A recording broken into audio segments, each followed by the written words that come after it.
Selamat siang Bu Natali dan teman-teman. Sekarang saya ingin menjelaskan sedikit tentang revolusi industri. Revolusi industri adalah keadaan di mana banyak aspek kehidupan yang terpengaruh oleh perubahan global tersebut.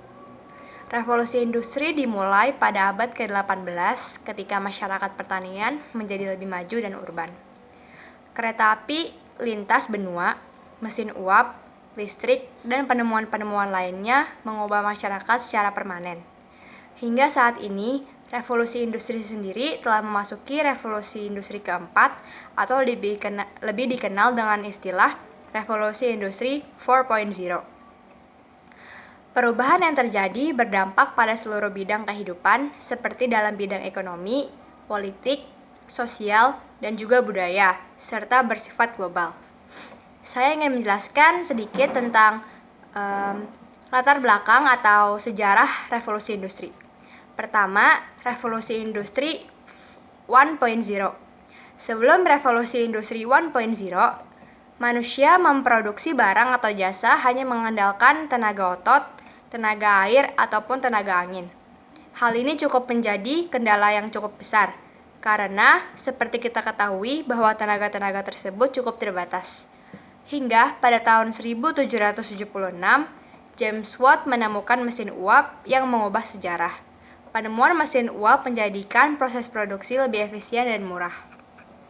Selanjutnya, revolusi industri 2.0. Revolusi industri 2.0 tidak seterkenal revolusi industri 1.0.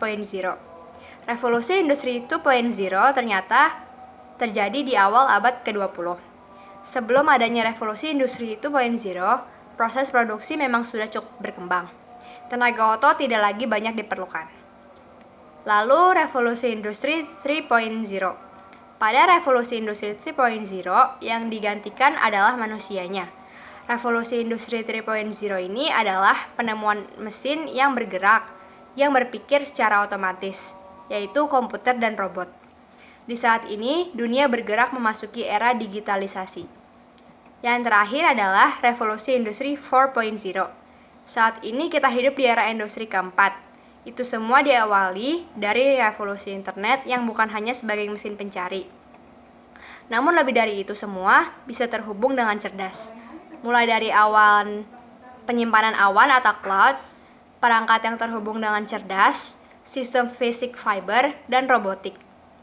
Semua itu adalah dasar dari kecerdasan buatan yang ada di sekitar kita, sedang berlangsung saat ini. Ada 3 bidang jadi dasarnya, yaitu fisikal, digital, dan biologikal. Untuk bidang fisikal terdiri atas otonomasi kendaraan, 3D printing, dan perkembangan robotik.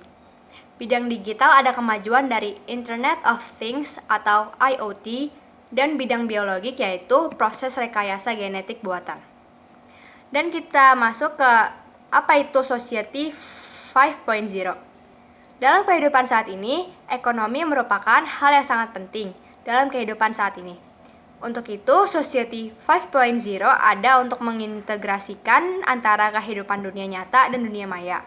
Sebenarnya, konsep revolusi 4.0 dan Society 5.0 tidak memiliki perbedaan yang jauh. Hanya saja, konsep Society 5.0 lebih memfokuskan konteks terhadap manusia. Jika revolusi industri 4.0 menggunakan AI dan kecerdasan buatan yang merupakan komponen utama dalam pembuatan perubahan di masa yang akan datang, sedangkan Society 5.0 menggunakan teknologi modern hanya saja mengandalkan manusia sebagai komponen utamanya. Dirilisnya konsep Society 5.0 juga merupakan jawaban dari tantangan yang sedang dihadapi Jepang. Jepang sendiri saat ini sedang mengalami masalah akibat berkurangnya populasi. Hal ini membuat penduduk pada usia produktif menjadi berkurang. Dan Jepang berusaha untuk menstabilkan kondisi tersebut, salah satunya dengan menerapkan konsep Society 5.0. Pada Society 5.0, masyarakat tidak perlu repot-repot lagi dalam melakukan sesuatu yang dianggap sulit. Nah, bagaimana revolusi industri 4.0 mengubah dunia?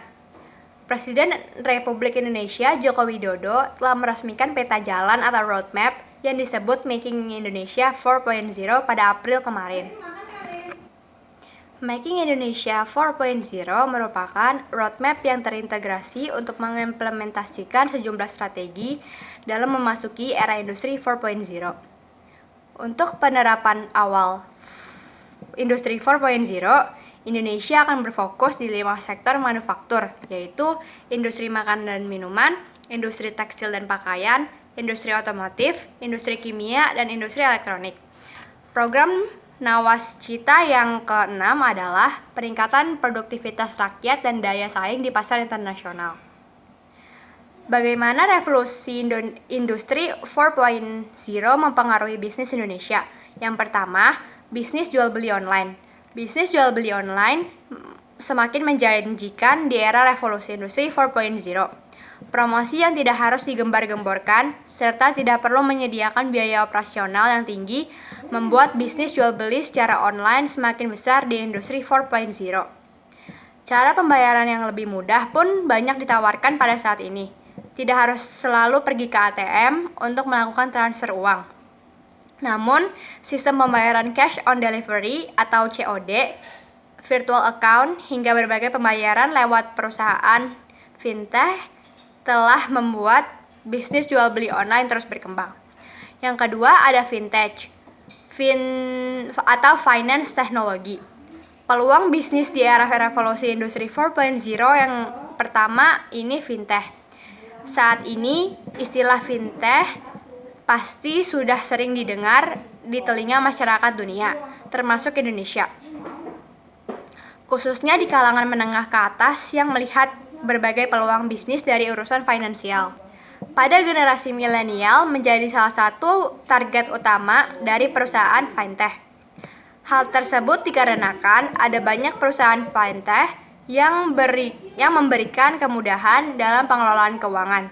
Salah satu yang sebenarnya sulit untuk dilakukan oleh generasi milenial. Tidak hanya itu, fintech juga memberikan kemudahan dalam urusan pembayaran di dalam transaksi jual beli. Yang ketiga ada on-demand service. Peluang bisnis di era revolusi industri 4.0 yang selanjutnya adalah on-demand service. Sebenarnya, on-demand service sering digunakan oleh masyarakat seperti aplikasi transportasi online. Pada dasarnya, on-demand service merupakan sebuah layanan jasa yang hanya muncul di sekitar kita jika kita menginginkannya. Bisnis yang fleksibel inilah yang membuat on-demand service semakin digemari di era industri 4.0. Dan selanjutnya adalah bagaimana saya menyikapi revolusi industri 4.0 dan society 5.0. Dengan seiring perkembangan zaman, kita sebagai manusia harus mengikuti terjadinya perubahan. Perubahan zaman yang terjadi di era ini seperti tenaga komputer atau mesin yang lebih sering digunakan. Menurut saya, untuk kedepannya tidak lagi menggunakan tenaga manusia, melainkan tenaga mesin yang menggantikan tenaga manusia. Sekian dari saya, terima kasih.